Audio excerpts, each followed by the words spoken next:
Vicente Fox Quesada nació el 2 de julio de 1942 en la Ciudad de México, aunque muy pronto se trasladó con su familia al Rancho San Cristóbal, en el municipio guanajuatense de San Francisco del Rincón. Descendiente de españoles por línea materna y de alemanes por la paterna, Vicente heredó de su padre el temple empresarial y el gusto por las labores del campo. En 1960, Vicente se estableció en la capital para estudiar administración de empresas, carrera que terminó sin obtener el título. Al finalizar la década de los 70, la inquieta naturaleza de Vicente lo condujo hacia nuevos caminos. Se dedicó a sus negocios agrícolas, manufactureros y de exportación en Guanajuato. La respuesta que buscaba, sin embargo, no estaba ahí, sino en la política.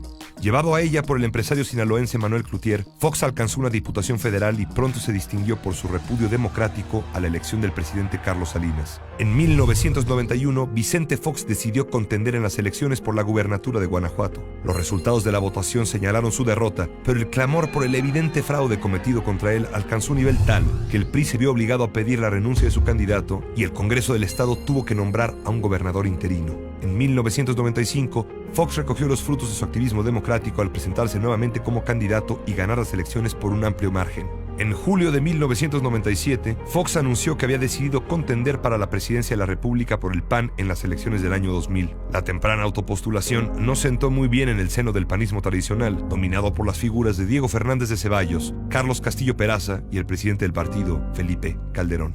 Para ellos, Fox era un advenedizo político, un líder carismático que no tenía sus raíces en el PAN, ni compartía con profundidad el ideario político del partido. Con todo, su fuerza y arrastre determinaron que en efecto se convirtiera en su aspirante presidencial a fines de 1999.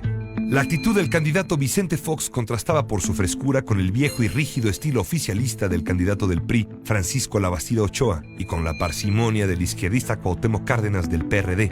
Así se reveló el 23 de mayo del año 2000, cuando en una reunión para decidir la fecha de un segundo debate entre los tres candidatos, la insistencia del panista para efectuarla ese mismo día le dio un vuelco inesperado a su campaña. ¿El viernes hacemos el debate? Hoy. El viernes, hoy. El viernes, hoy.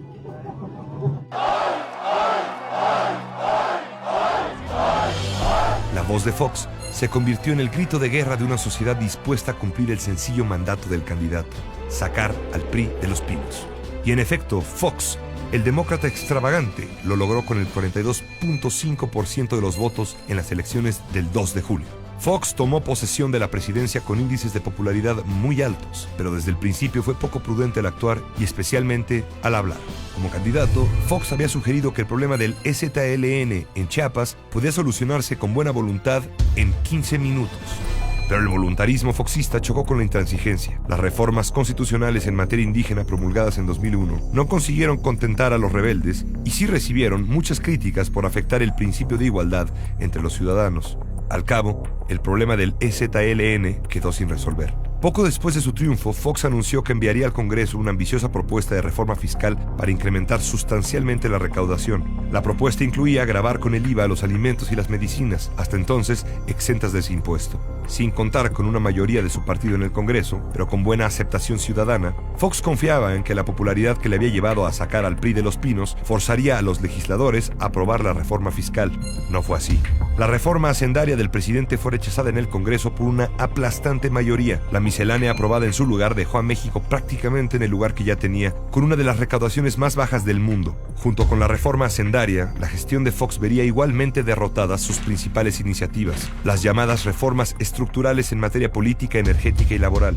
El presidente propone y el Congreso dispone, resumió el propio titular del Ejecutivo. Pese a todo, el sexenio de Fox mantuvo la estabilidad económica heredada del gobierno de su predecesor, con inflación controlada, alta inversión extranjera directa y crecimiento en turismo, pero con baja creación de empleo y un magro crecimiento del PIB.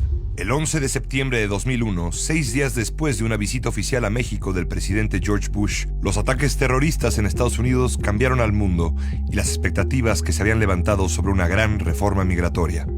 La frialdad diplomática del gobierno mexicano hacia la tragedia de su principal socio tampoco ayudó. Por último, la negativa de México en la ONU para apoyar la intervención estadounidense en Irak como parte de su guerra contra el terrorismo alejó definitivamente a Fox del presidente Bush. En octubre de 2001, mientras la reforma migratoria se derrumbaba en Nueva York, un ambicioso plan de infraestructura parecía consolidarse en México. Se trataba del proyecto Texcoco, un moderno mega aeropuerto llamado a detonar la economía del Valle de México. La operación política del plan, sin embargo, se convirtió en su punto débil y al final en el motivo de su fracaso. En cuestión de meses, la resistencia de los ejidatarios mexiquenses de San Salvador Atenco a la expropiación de sus terrenos, combinada con una pésima negociación por parte del gobierno, condujeron a la renuncia total a ese proyecto. Desde los meses iniciales de su gestión, el presidente Fox confundió los asuntos públicos con los de su vida personal. Esta mezcla entre lo público y lo privado se revelaría en el apoyo implícito de Fox a las aspiraciones presidenciales de su esposa, Marta Sagún. Asimismo, el enfrentamiento personal entre Fox y el jefe de gobierno de la Ciudad de México, Andrés Manuel López Obrador, polarizó a la sociedad y abrió una brecha enorme entre ambas instancias de la administración pública. De cara a la elección presidencial del 2006, el intento de desaforar a López Obrador para detener su carrera presidencial y su notorio disgusto por la elección del candidato de su propio partido pusieron en entredicho el carácter democrático del presidente. La noche del 2 de julio del año 2000, el triunfo de Fox había acabado con 7 décadas de monopolio en el poder. En el ocaso de su frustrado sexenio, su conquista más notable había sido la de aquella tarde histórica, sacar por fin al PRI de los Pinos.